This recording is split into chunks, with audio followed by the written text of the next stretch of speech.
안녕하세요. 여러분, 오늘 밤 우리는 여러분의 마음 한구석 겸손히 깃든 그 신비로운 곳으로 살짝 발을 들여놓습니다. 아마 자주 방문하지 않을, 솔직히 말해서 거부할지도 모르는 곳 말이죠. 여러분은 어깨가 조금 뻐근하고 머릿속은 소음으로 가득 찬 채 하루를 힘겹게 보내고 있을 텐데, 저는 여러분께 겸손과 함께 편안해지라고 말씀드리고 싶습니다. 마치 아무도 오지 않는 파티처럼 들리지 않나요?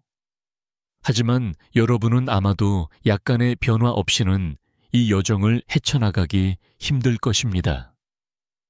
겸손은 단순히 좋은 생각이 아니라, 외치는 것이 아니라 속삭이는 미묘한 힘이기 때문입니다. 그러니 편안해지기 전에 잠시 시간을 내어 영상에 좋아요를 누르고 구독해 주세요. 하지만 제가 하는 일이 진심으로 마음에 드신다면요. 그리고 댓글에 여러분의 위치와 현지 시간을 남겨주세요. 이 메시지가 전 세계 여러분에게 어떻게 전달되는지 궁금하네요. 자, 이제 불을 어둡게 하고 은은한 배경음악을 위해 선풍기를 켜고 오늘 밤의 여정을 함께 시작해 볼까요? 어딘가에 앉아 있을 때 조용한 방이든 좋아하는 커피숍에 시끄러운 혼돈속이든 생각의 무게를 느끼고 있을 것입니다.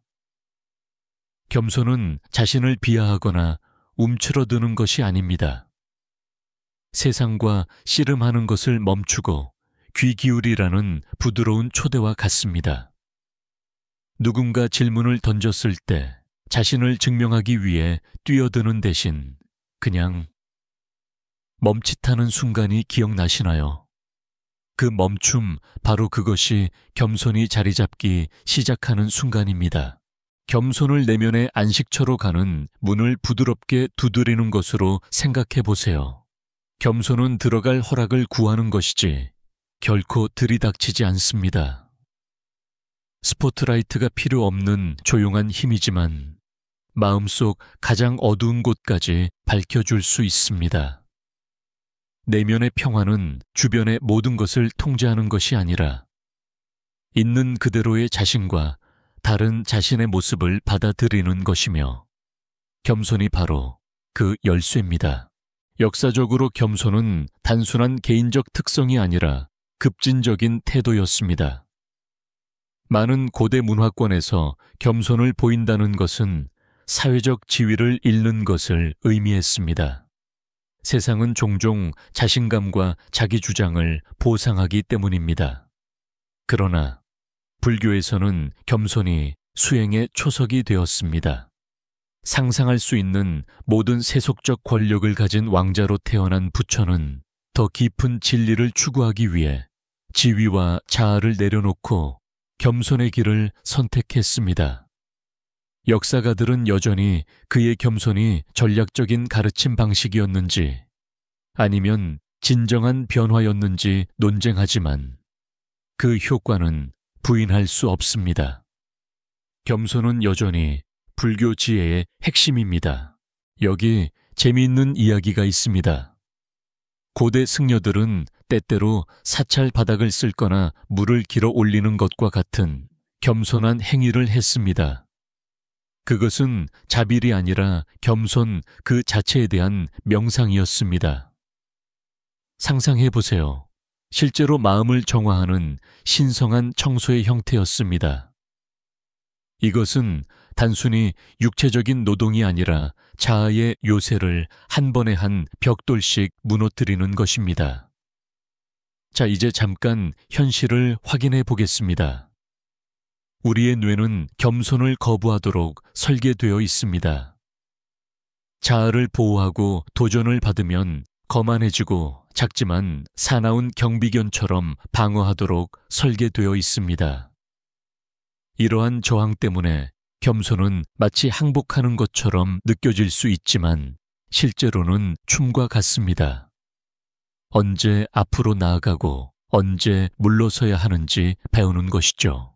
겸손함을 받아들인다고 해서 힘이 사라지는 것은 아닙니다. 오히려 자신이 가지고 있다는 사실조차 몰랐던 힘의 토대를 쌓게 됩니다. 인정과 통제를 위해 싸우는 것을 멈추면 차분하고 자신감 있는 삶을 살기 시작합니다. 남의 말을 듣기 위해 소리칠 필요가 없는 친구, 체면을 잃지 않고 실수를 인정할 수 있는 친구를 생각해 보세요. 그것이 바로 행동으로 드러난 겸손입니다. 오늘 밤 이 생각에 더욱 깊이 잠기면서 겸손의 조용한 초대를 기억하세요. 지배하기보다는 현재에 집중하고 정복하기보다는 이해하라고 말합니다. 이 온화한 힘은 내면의 평화로 가는 문을 열어주고 그 평화를 통해 예상치 못한 힘이 흘러나옵니다. 많은 사람들이 그랬듯이 겸손은 제약이 아니라 해방이라는 것을 당신도 깨닫게 될 것입니다. 겸손에 대한 이야기는 수세기를 거슬러 올라가 불교 가르침의 핵심에 자리 잡고 있습니다. 겸손에 대해 생각할 때 눈을 내리깔고 거의 들리지 않는 목소리로 온유한 사람을 떠올릴지도 모릅니다. 하지만 불교에서 겸손의 오랜 뿌리는 훨씬 더 풍부하고 복잡한 의미를 드러냅니다. 그것은 온유함이 아니라 자신이 누구이고 누구가 아닌지에 대한 심오한 명확성에 관한 것입니다. 훗날 부처가 될 시다르타 고타마는 처음부터 사회적 기대에 도전하는 삶을 살았습니다. 왕자로서 사치와 특권 속에서 태어났기에 그는 거만하고 권위적이며 어쩌면 약간은 거만해졌을 것이라고 예상할 것입니다. 하지만 그는 모든 것을 버리고 떠났습니다.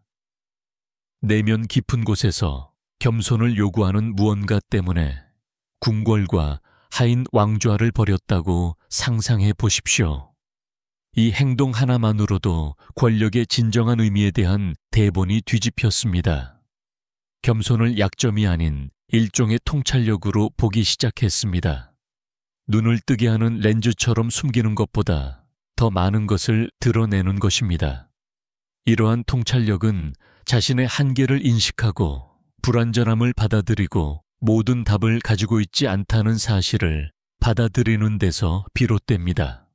이는 확실성과 통제를 갈구하는 평소의 사고방식에서 벗어나는 심오한 변화입니다. 자신이 발전하는 과정이라는 것을 받아들일 때 시야가 넓어지고 명확성이 찾아옵니다. 안개 낀 산 정상에 서 있다고 상상해 보세요. 길이 명확하게 보이지는 않지만 당황하거나 길을 안다고 가장하는 대신 안개를 인정하고 조심스럽게 나아갑니다. 이러한 인정이 바로 행동으로 드러난 겸손입니다. 판단 없이 자신의 안개를 보는 것입니다. 이러한 자각은 두려움을 줄이고 더욱 열린 마음으로 삶을 헤쳐나가도록 해줍니다. 역사적으로 불교 가르침은 지혜의 기초로 정견을 강조하며 겸손은 지혜를 개발하는 데 핵심적인 역할을 합니다. 자신이 모르는 것을 인정함으로써 배움의 자신을 열어줍니다. 부처님께서는 진정한 지혜는 오만함이 사라질 때 생겨난다고 가르치셨습니다. 학자들은 이러한 겸손이 주로 인지적인 것인지 윤리적인 것인지에 대해 여전히 논쟁을 벌이고 있지만 대부분은 겸손이 자신의 한계를 아는 것과 타인을 소중히 여기는 것, 이 두 가지를 모두 아우른다는 데 동의합니다. 흥미로운 이야기가 있습니다. 티베트의 일부 불교 승려들은 하늘 관조 명상을 수행했습니다. 광활한 하늘을 올려다보며 무한한 존재 앞에서 열린 마음과 겸손함을 기르는 것이었습니다. 이 수행은 마음을 비우는 것이 아니라 마음을 넓히는 것, 즉 거대한 우주 속에서 자신의 작은 존재를 인식하는 것이었습니다. 마치 시적인 표현 같지 않나요? 겸손은 위축되는 것이 아니라 확장되는 것입니다. 겸손을 통한 통찰력은 또한 반응성을 줄여준다는 것을 의미합니다. 넘어지거나 비판에 직면했을 때 침묵하거나 분노하는 대신 경청하게 됩니다. 질문하고 성찰하게 됩니다. 이러한 열린 마음은 더 이상 연약한 자아를 옹호하는 것이 아니라 현실을 있는 그대로 받아들이게 하므로 회복 탄력성을 키워줍니다. 시간이 지남에 따라 이는 명료함으로 이어지고 자만심이나 부정의 왜곡 없이 상황을 더욱 정확하게 바라볼 수 있게 됩니다. 신경과학은 여기에 흥미로운 측면을 더합니다. 연구에 따르면 겸손한 사람들은 자기 조절 및 공감과 관련된 영역에서 더 균형 잡힌 뇌 활동을 하는 경향이 있습니다. 과학자들은 여전히 이것이 정확히 어떻게 작용하는지 탐구하고 있지만 이는 겸손이 단순한 철학적 개념이 아니라 뇌의 지혜 능력과 연결되어 있음을 시사합니다. 물론 겸손은 자신의 강점이나 업적을 무시하는 것을 의미하지 않습니다. 겸손은 자신감과 자신의 한계에 대한 솔직한 평가 사이의 균형을 의미합니다. 끊임없이 연습하면서도 항상 배울 것이 있다는 것을 아는 숙련된 음악가를 생각해 보세요. 겸손은 당신을 가로막는 것이 아니라 성장을 촉진합니다. 오늘 밤 생각을 자유롭게 하도록 내버려 두면서 겸손을 일종의 명료함, 즉 환상을 부드럽게 벗겨내는 일종의 통찰력으로 느껴보세요. 자신의 한계를 가볍게 여길 때 진정한 지혜가 꽃필 수 있는 공간이 생깁니다. 이는 역설적입니다. 모르는 것을 인정함으로써 훨씬 더 많은 것을 알게 됩니다. 초기 가르침에서 겸손은 약함의 표시가 아니라 무상함을 근본적으로 인정하는 것이었습니다. 부처님은 자아지위 또는 소유물에 집착하는 것은 고통만을 초래한다고 가르치셨습니다. 겸손의 본질인 내려놓음은 자유로 가는 문을 열어주었습니다. 역사가들은 여전히 그의 겸손이 개인적인 특성이었는지 아니면 다른 사람들을 자아의 덫에서 벗어나도록 인도하기 위한 가르침의 도구였는지 논쟁하지만 그 영향력은 여전히 강력합니다. 겸손은 깨달음으로 가는 길이 되었습니다. 여기 기묘한 역사가 있습니다. 고대 인도의 일부 불교 승려들은 너무 단순해서 거의 해진 옷을 입는 극단적인 형태의 겸손을 실천했습니다. 의도적으로 조롱과 불편함에 자신을 노출시킨 것입니다. 이것은 마조히즘이 아니었습니다. 집착하지 않고 겸손에 대한 명상이었으며 위대함의 환상을 벗어던졌습니다. 지위에 집착하는 세상에서 보이지 않는 모습을 선택하는 것을 상상해 보십시오. 오늘날의 기준으로는 거의 반항적인 수준의 헌신입니다. 하지만 겸손은 개인적인 수행만이 아니었습니다. 그것은 공동체에 녹아들어 있었습니다. 초기 불교 승가상하, 즉 승려 공동체는 조화를 이루는 방법으로 겸손을 중시했습니다. 겸손하면 더 많이 경청하고 덜 다투고 다른 사람들을 위한 공간을 마련하게 됩니다. 마치 겸손이 영적 가족 전체를 하나로 묶어주는 사회적 접착제와 같습니다. 자, 이제 흥미로운 부분을 소개합니다. 불교에서 겸손이란 자신을 낮게 생각하는 것이 아니라 자신을 덜 생각하는 것입니다. 겸손은 나나나라는 끊임없는 마음속 잡담을 내려놓고 더 큰 그림에 마음을 열도록 이끕니다. 하지만 이는 자아가 받아들이기 힘든 고통입니다. 자아는 세상을 지배하는데 너무 익숙하기 때문입니다. 뇌는 확실성과 통제를 선호하지만 겸손은 진정한 힘은 불확실성을 받아들이는 데서 비롯된다는 것을 부드럽게 보여줍니다. 영적 여정에서 겸손을 수동적인 미덕으로 봐야 하는지 아니면 적극적인 힘으로 봐야 하는지에 대한 학자들 사이의 논쟁이 끊이지 않습니다. 어떤 이들은 겸손이 단지 우리를 부드럽게 만들어 취약하게 만든다고 주장하고, 어떤 이들은 교만의 방해 요소를 제거하여 의식과 용기를 예리하게 한다고 말합니다. 어쩌면 둘 다일지도 모릅니다. 겸손한 사람만이 진정으로 이해할 수 있는 역설입니다. 겸손을 마음속에 심어진 씨앗처럼 상상해 보세요. 요구하기보다는 인내심을 가지고 기다리는 씨앗처럼 말입니다. 시간이 지남에 따라 겸손은 자아와 불안의 폭풍을 견뎌낼 만큼 깊이 뿌리를 내립니다. 겸손을 받아들이면 단순히 자신을 위축시키는 것이 아니라 연결 지혜, 그리고 평화를 향한 당신의 능력을 확장합니다. 오늘 밤 편안히 누워 이런 생각들을 가라앉힐 때 겸손의 오랜 뿌리가 예의 바른 태도나 사회적 예의 범절을 훨씬 넘어선다는 것을 기억하세요.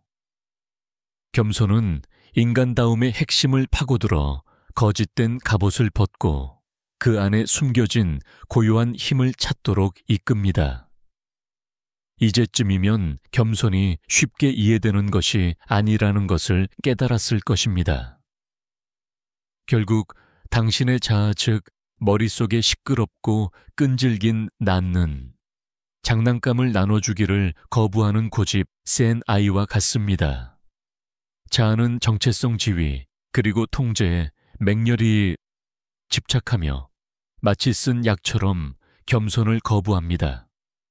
자아와 겸손 사이에 이러한 줄다리기는 매일 당신 안에서 조용히 펼쳐지며 당신의 반응 믿음, 심지어 자신에 대한 감정까지 형성합니다.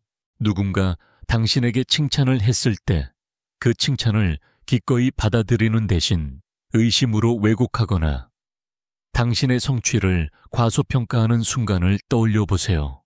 아니면 실수를 했을 때 본능적으로 인정하고 배우는 대신 방어하거나 부정하려는 충동을 느낄 때도 있습니다. 이것이 바로 자아가 생존을 위해 싸우는 방식입니다.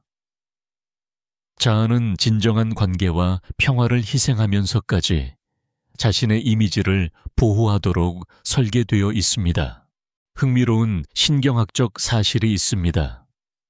자신에 대해 생각할 때 뇌의 디폴트 모드 네트워크가 활성화됩니다. 마치 자아의 무대에 스포트라이트가 비추는 것처럼 당신은 자신의 정신적 드라마 속에서 중심 무대에 서게 됩니다. 반면 겸손은 그 스포트라이트를 어둡게 합니다. 겸손은 뇌가 자기중심적인 생각을 떨쳐내고 더 큰 무언가, 즉 공유된 인간적 경험에 집중하도록 유도합니다.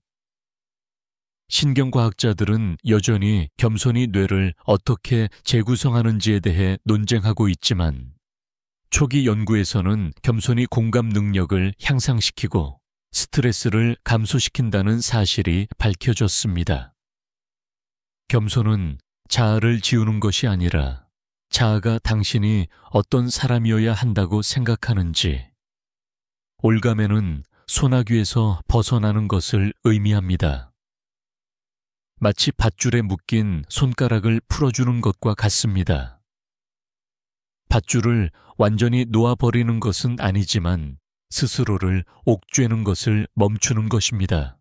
겸손에 저항하면 본질적으로 자신의 그림자와 씨름하는 것과 같습니다. 다른 사람을 깎아내리거나 자신의 이미지를 부풀려 자신의 가치를 증명하려 애쓰는 것입니다.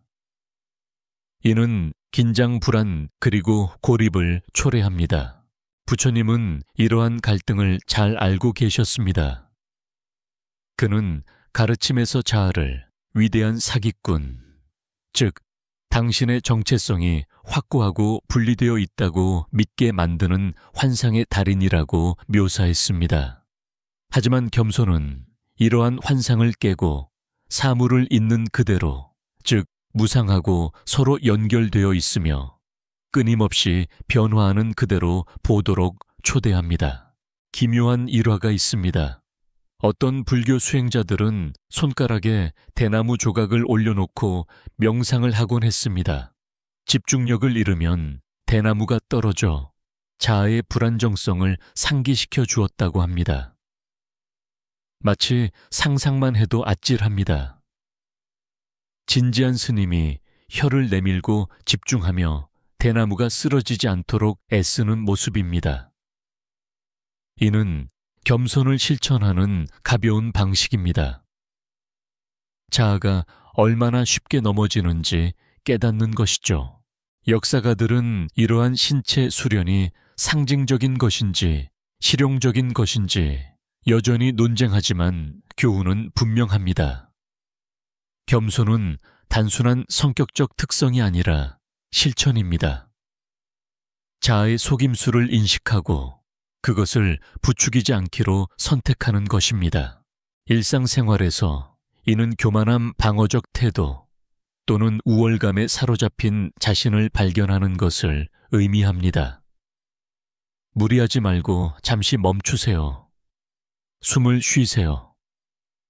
잘못되거나 취약한 것이 당신의 가치를 떨어뜨리는 것이 아니라 오히려 다른 사람들과 연결해 준다는 것을 스스로에게 일깨워 줍니다. 이 간단한 변화는 자아가 주도하는 고통의 악순환을 끊기 때문에 혁명적입니다. 그러니 잠이 가까워질수록 자아가 겸손에 저항하는 것은 자연스러운 일이지만 극복할 수 없는 것은 아니라는 점을 기억하세요. 교만함 대신 겸손을 선택하는 작은 순간 하나하나가 평화로 향하는 한 걸음입니다. 마음뿐 아니라 관계와 주변 세상에도 평화가 찾아옵니다. 싸움은 계속되지만 겸손은 소음 속에서 조용하고 꾸준한 길을 열어줍니다. 겸손함이 단순한 내면의 변화가 아니라 타인과 소통하는 방식을 근본적으로 변화시킨다는 것을 깨닫기 시작했습니다. 겸손의 핵심에는 간단하지만 강력한 실천, 바로 경청이 있습니다. 산만하고 어설프게 듣는 것이 아니라 깊고 세심하게 경청하는 것이 이해의 문을 열고 고립의 벽을 허물어 줍니다. 진정으로 경청할 만큼 자신을 낮추면 놀라운 일이 일어납니다.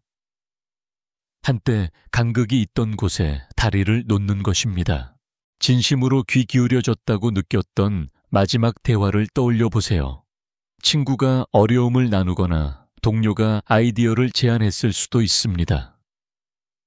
판단이나 방해 없이 경청했을 때 당신은 더 깊이 연결되고 현재에 집중하는 느낌을 받았을 것입니다. 이것이 겸손의 선물입니다. 자신의 이야기를 잠시 접어두고 다른 사람의 이야기를 온전히 마주할 수 있도록 도와줍니다. 고대 불교 공동체는 경청의 힘을 존중과 연민의 한 형태로 강조했습니다. 승려들은 팔정도의 일환으로 바른 말과 바른 경청을 자주 수행했습니다. 진정한 소통은 말하는 것보다 받아들이는 것에 더 가깝다는 것을 깨달은 것입니다.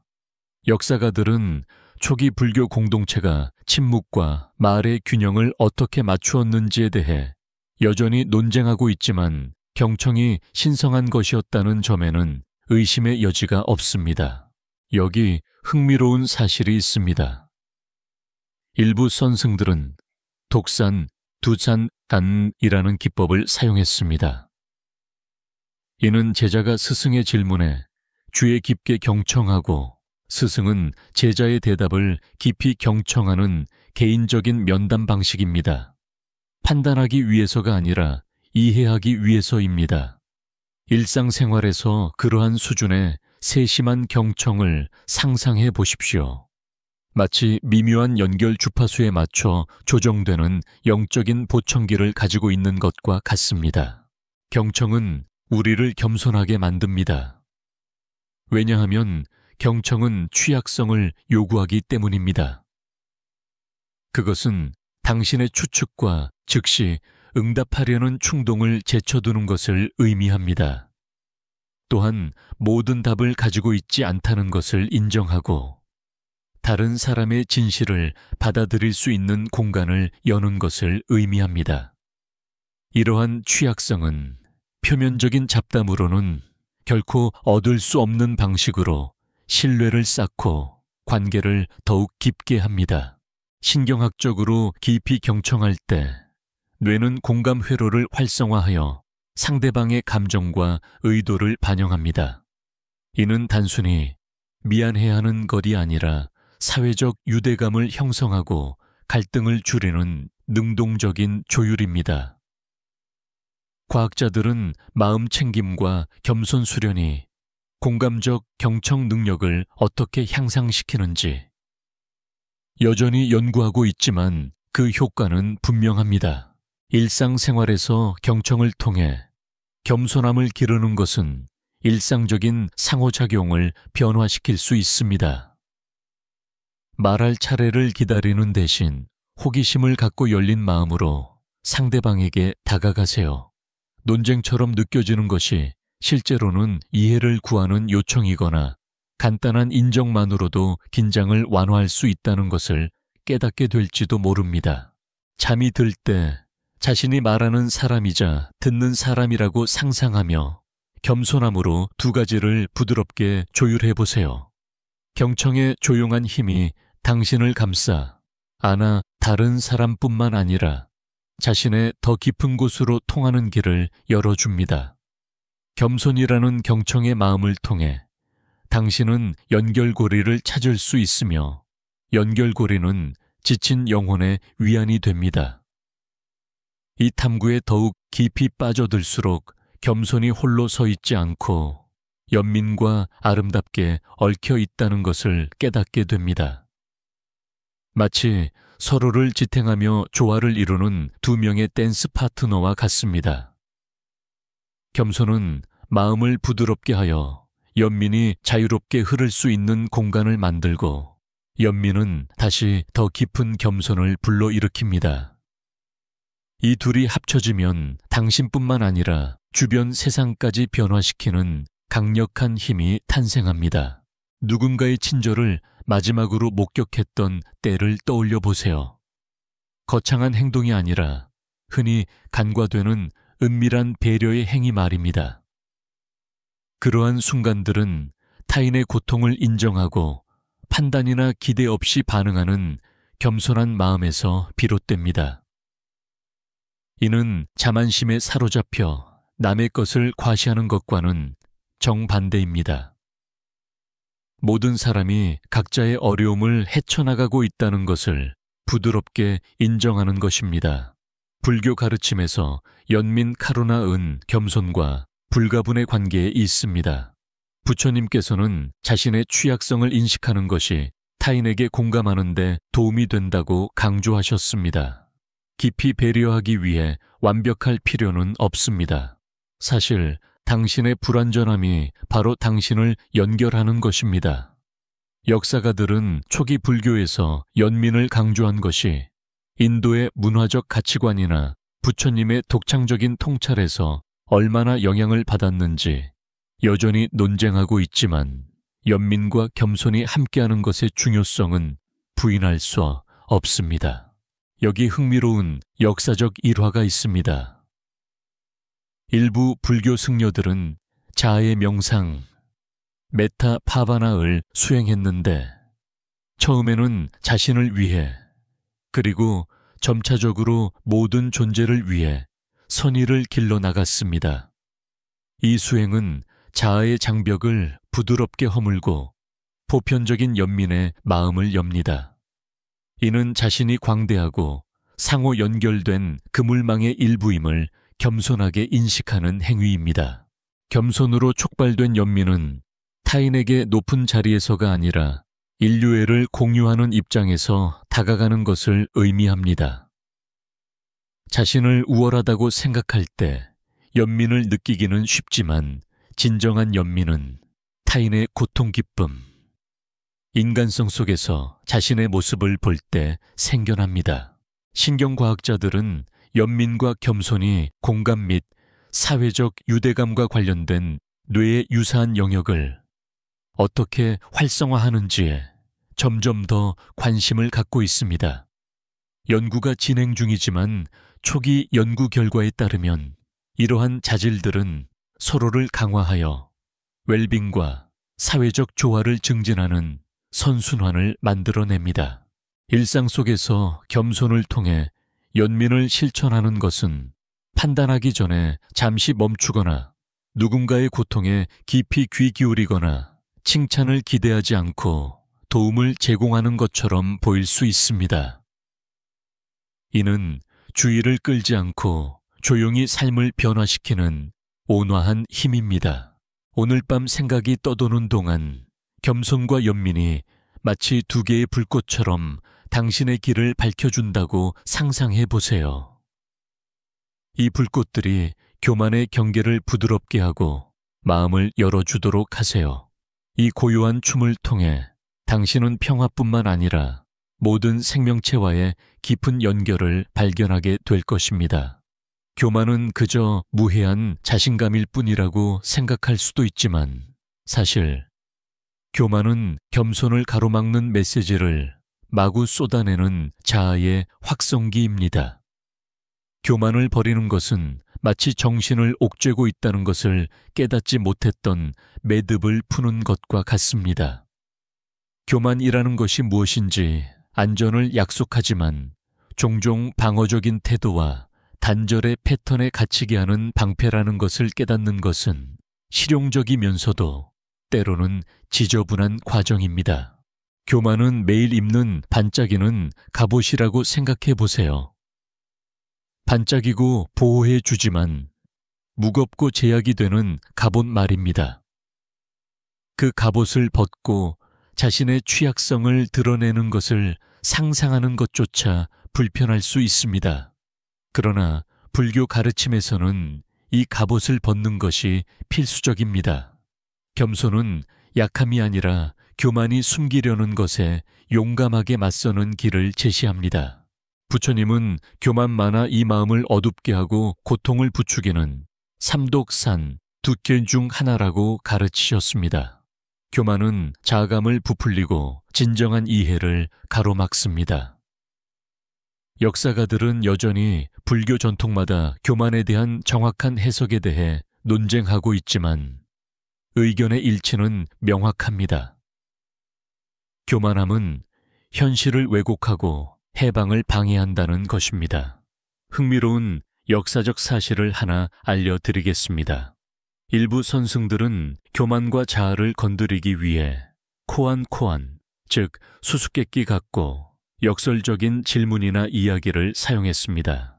한 유명한 코안은 부모가 태어나기 전 당신의 본래 모습은 무엇이었습니까? 라고 묻습니다. 이는 자아와 자만심을 넘어선 자아를 가리키며 평범함을 초월하는 근본적인 겸손을 불러일으키는 방식입니다. 실제로 교만을 버리는 것은 작고 솔직한 순간들에서 시작됩니다. 실수를 인정하고 방어적인 태도 없이 피드백을 받아들이거나 단순히 모르겠습니다 라고 말하는 것은 미지의 세계로 발을 들여놓는 것처럼 느껴질 수 있습니다. 하지만 이러한 각각의 행동은 교만의 소나기를 느슨하게 하고 성장 능력을 키워줍니다. 신경과학 또한 이를 뒷받침합니다. 연구에 따르면 겸손을 실천하면 자기 조절과 관련된 뇌 영역이 더 강하게 활성화되어 교만과 관련된 감정적 반응을 조절하는 데 도움이 됩니다. 뇌가 하룻밤 사이에 마법처럼 바뀌지는 않지만 꾸준히 겸손을 실천하면 감정적 습관을 바꿀 수 있습니다. 그러니 오늘 밤 잠이 들면서 그 무거운 자존심의 갑옷을 벗어 던지는 모습을 상상해 보세요. 가벼워진 호흡, 자유로운 움직임, 그리고 부드러워진 마음이 주는 안도감을 느껴보세요. 겸손함이 자존심의 굴레를 부드럽게 녹여내도록 하세요. 힘이 아니라 꾸준한 친절함으로 말이죠. 그 길은 쉽지 않지만 당신이 겪게 될 가장 자유로운 여정 중 하나일 것입니다. 역사상 가장 심오한 변화 중 일부는 큰 선언이나 전장에서의 정복이 아니라 조용한 겸손의 행위에서 비롯되었다는 사실에 놀랄지도 모릅니다. 불교사는 겸손한 인물들의 이야기로 가득 차 있으며 그들의 겸손한 존재감이 마음과 사회를 변화시켰음을 보여줍니다. 이는 행동으로 드러난 겸손이 겉모습을 훨씬 뛰어넘는 힘을 지니고 있음을 보여줍니다. 예를 들어 부처님의 사촌이자 헌신적인 수행자였던 아난다를 생각해 보세요. 그는 공식적인 권위는 없었지만 그의 겸손과 세심한 봉사는 그렇지 않았다면 사라졌을 수많은 가르침을 보존했습니다. 그는 명예나 권력을 추구하지 않았습니다. 그저 경청하고 기억했을 뿐입니다. 역사학자들은 구전 전통이 아난다의 기억과 집단적 노력에 의해 얼마나 형성되었는지에 대해 여전히 논쟁을 벌이고 있지만 그의 겸손한 역할은 의심할 여지 없이 중요합니다. 18세기의 선을 부활시킨 것으로 알려진 일본 선사 하쿠인 에카쿠에 대한 흥미로운 일화가 있습니다. 그의 명성에도 불구하고 하쿠인은 일상생활에서 겸손의 중요성을 자주 강조하며 깨달음이란 고귀한 상이 아니라 자아 없이 현재에 충실하는 단순한 행위라고 가르쳤습니다. 전설에 따르면 그는 제자들에게 장난기 어린 인사와 농담으로 인사하며 자신을 너무 심각하게 여기지 말라고 당부했다고 합니다. 이러한 유머와 겸손의 조화는 그의 가르침을 쉽게 다가가고 오래 지속되게 했습니다.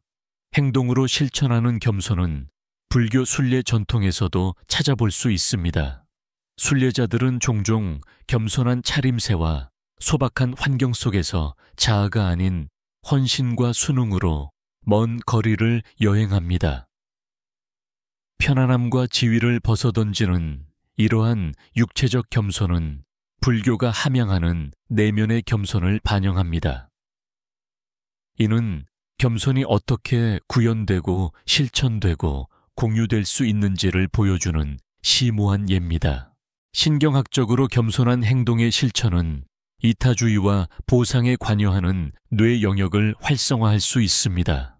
진정한 겸손의 행동은 깊은 만족감과 소속감을 가져다주며 시간이 지남에 따라 이러한 행동을 강화합니다. 과학자들은 이러한 연관성을 계속해서 탐구하며 겸손이 영적인 동시에 생물학적인 선물이라고 주장합니다. 당신의 삶에서 행동으로 실천하는 겸손은 지배하기보다는 봉사하고 설교하기보다는 경청하고 거짓된 확신보다는 불확실성을 인정하는 것과 같을 수 있습니다. 시간이 지남에 따라 증폭되는 이러한 작은 선택들은 외부로 퍼져나가 친절과 지혜에 더욱 조화로운 세상을 조용히 형성합니다. 더 깊은 휴식 속으로 빠져들면서 진실과 자비의 종인 이 겸손한 인물들이 당신 옆에서 걷는 모습을 그려보세요. 그들의 발걸음은 크지 않지만 오래도록 기억에 남습니다. 행동으로 옮기는 겸손은 거창한 몸짓이 아니라 변화의 꾸준한 심장 박동입니다. 겸손이란 단순히 온유하거나 수동적인 것이라고 생각할 수도 있지만 불교의 가르침은 그보다 더 미묘한 의미를 제시하며 학자와 수행자 모두에게 활발한 논쟁을 불러일으킵니다. 겸손은 조용한 항복일까요? 아니면 적극적인 힘의 한 형태일까요? 세상의 도전으로부터의 피난처일까요? 아니면 정면으로 맞서는 용감한 자세일까요? 이러한 논쟁은 겸손의 다면적인 본질과 영적 여정에서 그 역동적인 역할을 보여줍니다. 어떤 이들은 겸손이 수동적이며 복종이나 불의를 받아들이도록 부추긴다고 주장합니다. 결국 항상 고개를 숙이면 짓밟히지 않겠습니까? 비평가들은 겸손이 나약함으로 오인되어 무의나 안주로 이어질 수 있다고 우려합니다. 그러나 이러한 관점은 불교 사상에서 겸손이 지닌 더 깊은 힘, 즉 힘을 부정하는 것이 아니라 새롭게 정의하는 힘을 강구합니다. 불교에서 겸손은 종종 고통과 분리를 초래하는 오만과 자만에 대한 해독제로 묘사됩니다. 겸손은 환상 없이 자신을 명확하게 보고 반응보다는 지혜로 대응하는 힘을 필요로 합니다. 이는 특히 지배와 자기 홍보를 중시하는 세상에서 용기와 회복력을 요구합니다. 특이한 역사적 사실을 하나 알려드리겠습니다. 전설적인 불교 스승 밀라레파는 극심한 고독 속에서 고난과 고립을 겸손한 인내로 견뎌낸 수행으로 유명합니다. 그의 겸손은 포기의 표시가 아니라 내면의 변화를 향한 강렬한 헌신이었습니다. 그는 문자 그대로의 악마와 비유적인 악마 모두에 맞서 칼이 아닌 흔들림 없는 겸손과 헌신으로 맞섰습니다. 역사학자들은 밀라레파 이야기에 얼마나 많은 부분이 신화인지, 얼마나 많은 부분이 사실인지에 대해 여전히 논쟁을 벌이고 있지만 그의 사례는 겸손이 능동적인 힘, 즉 자아의 통제와 인정 요구에 대한 강력한 저항임을 보여줍니다. 수동성과 능동적인 힘 사이에 이러한 논쟁은 현대 불교 공동체에서도 나타납니다. 어떤 수행자들은 겸손을 자기를 버리는 조용한 수행으로 받아들이는 반면 어떤 수행자들은 불의에 맞서고 성장을 촉진하는 급진적이고 적극적인 연민으로 여깁니다. 신경과학적 연구에 따르면 겸손은 감정 조절 및 사회적 인지에 관여하는 뇌 영역을 활성화하여 체념보다는 적응적이고 적극적인 행동을 촉진하는 것으로 나타났습니다. 과학은 아직 발전 중이지만 겸손이 삶의 도전에 우아하고 통찰력 있게 맞설 수 있도록 도와준다는 생각을 뒷받침합니다. 잠이 들려고 할 때 겸손을 단순한 특성이 아니라 복잡하고 살아있는 힘으로 생각해 보세요. 때로는 부드럽고 양보적이며 때로는 맹렬하고 단호합니다. 이는 역설적이게도 온화함과 강함을 동시에 추구하도록 이끌며 평화로우면서도 강력한 길을 만들어갑니다. 겸손에 대해 더 잘 알게 되면 마음 챙김이 겸손을 키워주는 토대가 된다는 것을 알게 될 것입니다. 온전히 현재에 집중하는 기술인 마음 챙김은 판단 없이 자신의 생각 감정 반응을 관찰하도록 유도하여 겸손을 함양합니다. 자아의 패턴을 드러내는 부드러운 조명과 같아서 언제 교만이 슬며시 끼어들고 언제 겸손이 그 자리를 대신할 수 있는지 알아차리는 데 도움을 줍니다. 조용히 앉아 호흡의 오르내림을 알아차리고 주변 세상의 질감을 느끼는 자신을 상상해 보세요. 이 현존의 순간에 당신의 마음은 성취를 쫓거나 지위를 방어하는 것이 아니라 그저 자각하고 있을 뿐입니다. 이러한 자각은 자아의 지배를 완화하고 겸손히 자랄 수 있는 비옥한 토양을 조성합니다. 불교 수행에서 마음 챙김은 팔정도의 핵심 요소로 정견, 쟁갱과 정의, 청의, 이와 밀접하게 연관되어 있습니다. 자신의 정신적 습관을 관찰함으로써 우월감, 방어적 태도, 비교 등 교만이 미묘한 방식으로 나타나는 것을 알아차리는 법을 배우게 됩니다. 역사학자들은 불교 학파에서 마음 챙김의 정확한 기원에 대해 여전히 논쟁을 벌이고 있지만 겸손을 함양하는 데 있어 마음 챙김이 하는 역할은 널리 받아들여지고 있습니다. 흥미로운 사실이 있습니다. 어떤 승려들은 마음 챙김을 마음을 비춘다 라는 은유로 설명합니다. 거울이 판단 없이 비춰지듯이 마음 챙김은 내면의 상태를 명확하게 반영하여 겸손이 자연스럽게 자라나도록 합니다. 이 수행은 당신을 자아의 포로에서 자아를 관찰하는 사람으로 만들어줍니다. 과학도 이를 뒷받침합니다. 신경 영상 연구에 따르면 마음 챙김은 자기 참조적 사고와 자아 고착에 관여하는 뇌의 기본 모드 네트워크의 활동을 감소시킵니다. 이 네트워크가 고요해지면 자아감이 느슨해지고 겸손함이 자연스럽게 나타납니다. 실제로 마음 챙김을 통해 겸손을 기른다는 것은 자랑하고 판단하고 변명하기 시작하는 순간을 포착하고 부드럽게 현재로 돌아오는 것을 의미합니다. 자신을 자책하는 것이 아니라 호기심과 친절함으로 반응하는 법을 배우는 것입니다. 시간이 지남에 따라 이는 습관적인 반응을 재구성하여 겸손을 가끔 찾아오는 존재가 아닌 기본 모드로 만듭니다. 일상생활에서 이는 대화에 반응하기 전에 잠시 멈추거나 의견 충돌 중에 자존심이 불타오르는 것을 알아차리거나 옳을 필요 없이 타인의 관점을 존중하는 것처럼 보일 수 있습니다. 이러한 작은 순간들이 쌓여 당신의 내면을 변화시킵니다. 오늘 밤 잠에 빠져들 때 마음 챙김을 겸손의 길을 비추는 부드럽고 꾸준한 불꽃이라고 상상해 보세요. 마음 챙김이 자아와 자기 인식 사이에 복잡한 춤을 드러내고 더 깊은 평화와 연결로 당신을 인도하도록 하세요. 매 호흡마다 당신은 더욱 겸손해지고 더욱 현재에 집중하며 더욱 자유로워집니다. 겸손으로 가는 길이 순탄하고 간단해 보일지 모르지만 실제로는 함정과 까다로운 덫으로 가득 차 있습니다. 영적 진보나 선한 의도로 위장하여 슬며시 들어오는 장애물들입니다.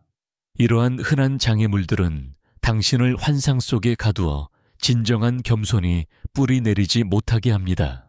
한 가지 고전적인 함정은 영적 교만입니다. 겸손이나 연민을 실천하기 때문에 자신이 더 낫다고 생각하는 미묘한 오만함입니다. 아이러니하게도 이것은 겸손의 은밀한 정반대입니다.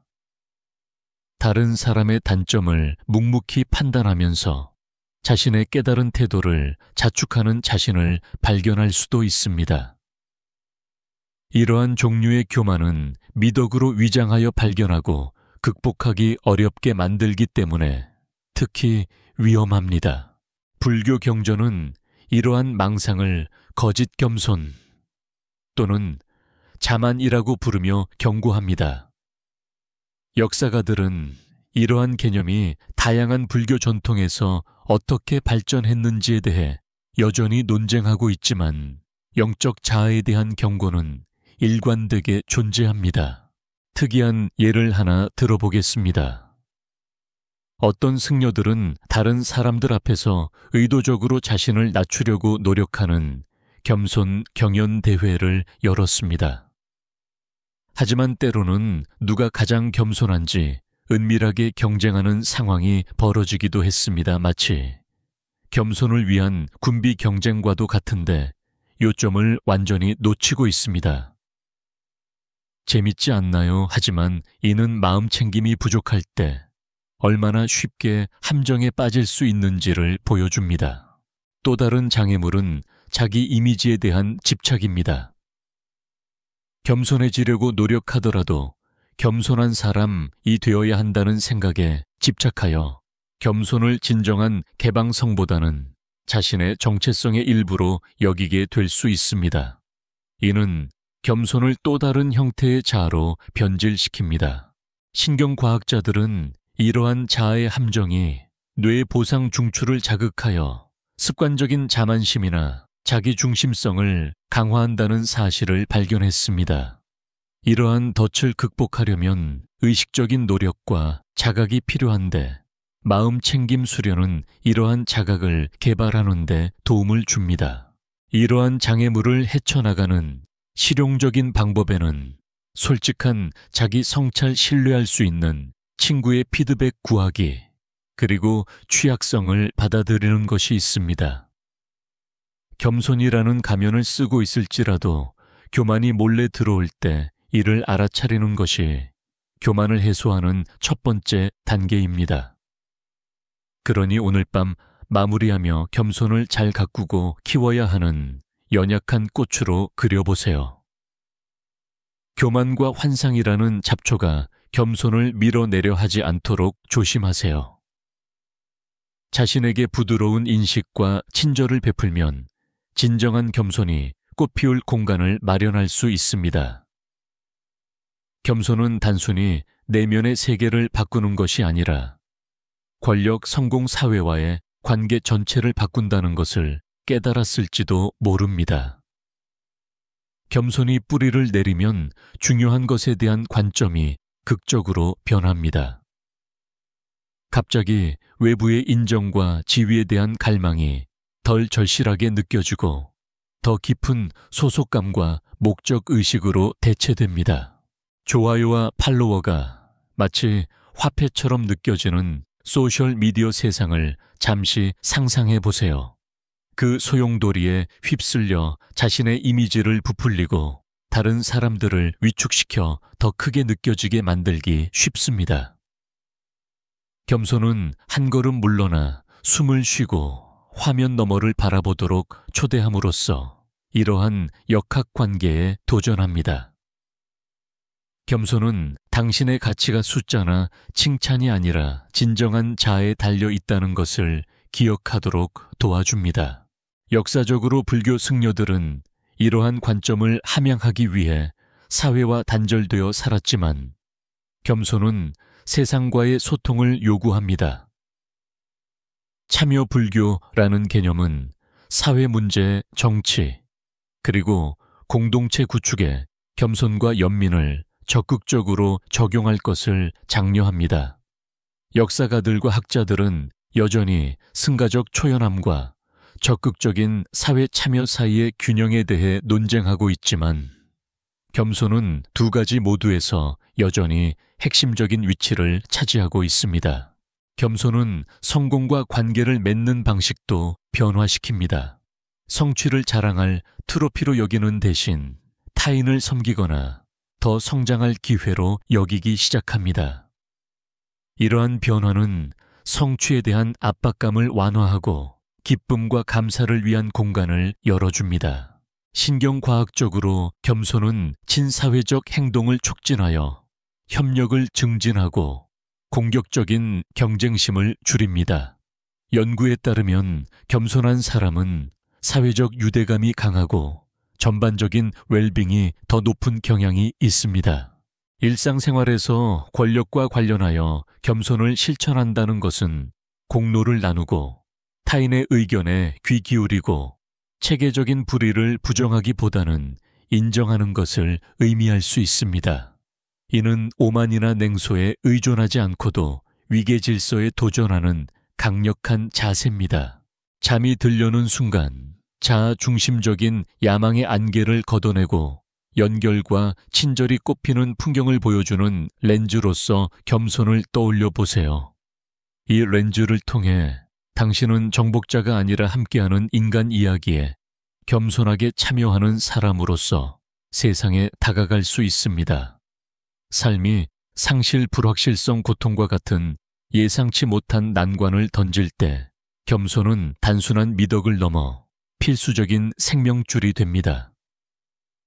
위기의 순간에는 평소의 방어벽과 자아 중심적인 전략이 무너져 당신을 취약하고 힘없는 존재로 만듭니다. 바로 이럴 때 겸손이 개입합니다. 패배가 아니라 있는 그대로의 현실을 용감하게 받아들이는 것입니다. 사랑하는 사람의 죽음이나 개인적인 실패처럼 갑작스러운 상실에 직면했다고 상상해 보세요. 본능적으로 저항하고 설명을 요구하고 좌절감에 휩싸여 분노에 차 폭발하고 싶을지도 모릅니다.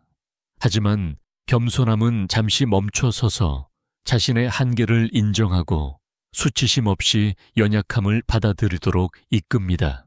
이는 폭풍과 싸우는 것에서 우아하게 헤쳐나가는 강력한 전환입니다. 불교의 가르침은 고통은 보편적이며 겸손을 통해 이러한 공통된 인간적 경험에 깊이 공감할 수 있다고 강조합니다.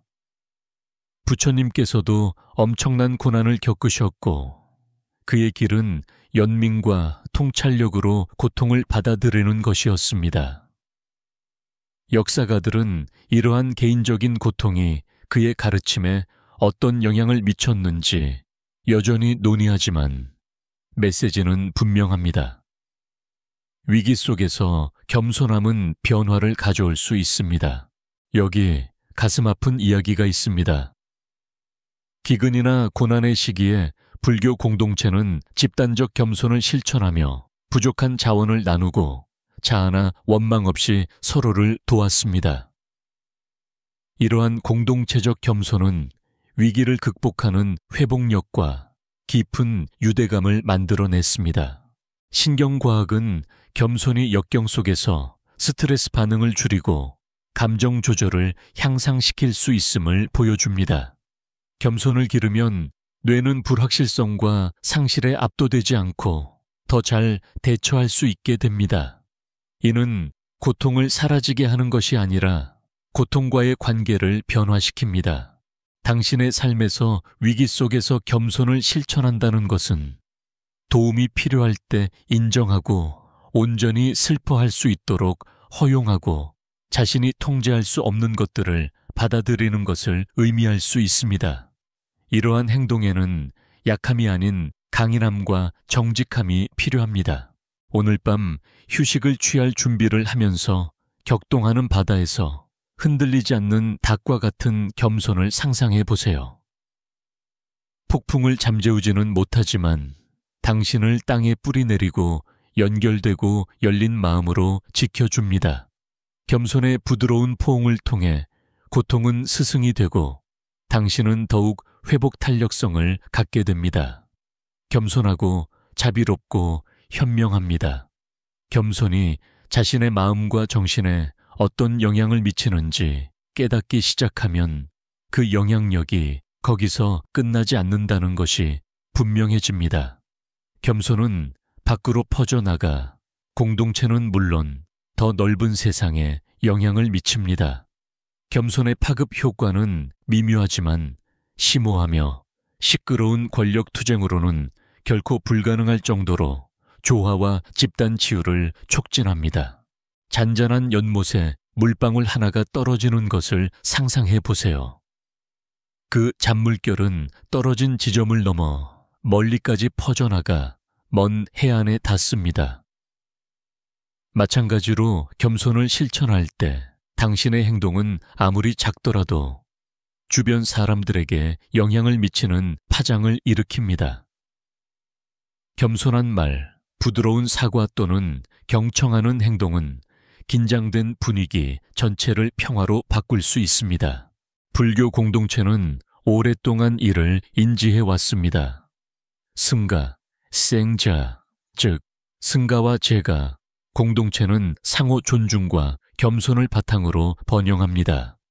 이러한 공유된 가치는 결속력을 유지하고 갈등을 줄이는 데 도움이 됩니다.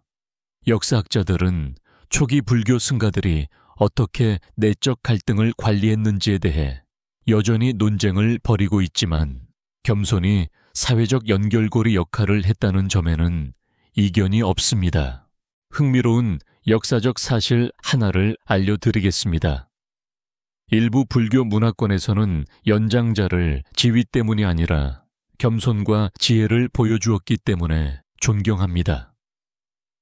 이는 전형적인 권력 역학을 뒤집고 젊은 세대가 사회적 화합을 향한 길로 겸손을 본받도록 장려합니다. 신경과학 또한 이러한 맥락에서 통찰력을 제공합니다. 겸손한 사람은 더 협조적이고 갈등 해결에 더 능숙하며 공감과 사회적 유대감과 관련된 뇌 영역을 활성화하는 경향이 있습니다. 이러한 특성은 개인에게만 도움이 되는 것이 아니라 함께 치유하고 더욱 강해지는 공동체를 만들어냅니다.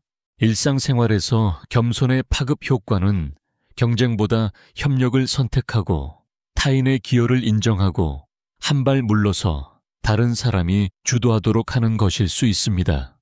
이러한 선택은 신뢰를 쌓고 관계를 심화시켜 사회생활을 더욱 건강하고 서로 지지하는 관계로 만들어줍니다.